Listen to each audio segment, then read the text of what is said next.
এখন বিএমএসটা সম্পূর্ণ রেডি। বিএমএসে আমরা কিভাবে কাজটা করছি, যে নীল কালার হয়ে সবুজ কালার হওয়া মানে এটা ব্যালেন্স হচ্ছে এবং হালকা হিট হবে। ব্যালেন্স যতক্ষণ হবে ততক্ষণ হিট হবে, ব্যালেন্স শেষ হয়ে গেলে হিট হওয়া বন্ধ হয়ে যাবে।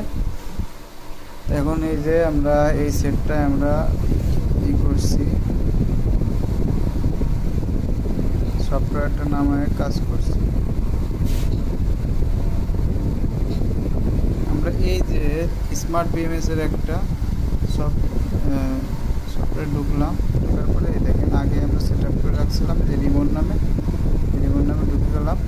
ঢোকার পরে এই যে 100% ফুল চার্জ, এখানে দেখেন ম্যাক্সিমাম ভোল্টেজ 3.17 আছে আর সর্বনিম্ন ভোল্টেজ 3.308 আছে, আর হচ্ছে ওভার ভোল্টেজ 3.36, ডিফারেন্ট ভোল্টেজ হচ্ছে 9 ভোল্ট। তার মানে ব্যালেন্স আছে, এটা ব্যালেন্স হয়ে গেছে অলরেডি। যতটুকু কী ছিল ডিফারেন্স ছিল এটা হয়ে গেছে। এখানে দেখেন 20টা সেল আছে, 20টা সেল এই জায়গায় যা যা থাকার তাই আছে। সামান্য কিছু পরিবর্তন করা লাগছে, এগুলো আমরা পরিবর্তন করে ফেলছি। এই যে এখানে অটো সেট, এটা অটো সেট হয়ে যায়, তো এই জন্য আমাদের বেশি কাজ করা লাগে না। এই যে এই টাইপের ঢুকে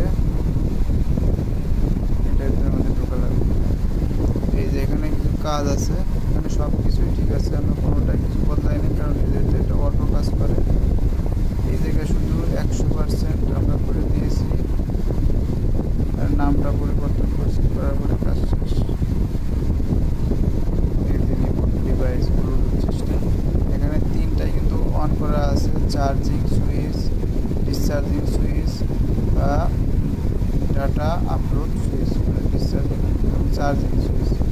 এখন কথা হচ্ছে যদি এখান থেকে কোনোটা অফ করে দেন তাহলে কিন্তু এটা অফ হয়ে যাবে।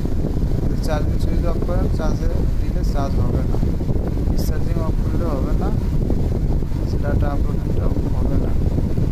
এগুলো খেয়াল করে আমরা অন রাখবো। আর যারা আপনারা বিএমএস নিতে চান, না পারলে আমরা ওগুলো দেখাই দেবো, ভিডিওগুলো আপনারা দেখে দেখে সেট আপ করতে পারবেন এই ধরনের ব্যাটারি। সকলে ভালো থাকবেন, আসসালামু আলাইকুম।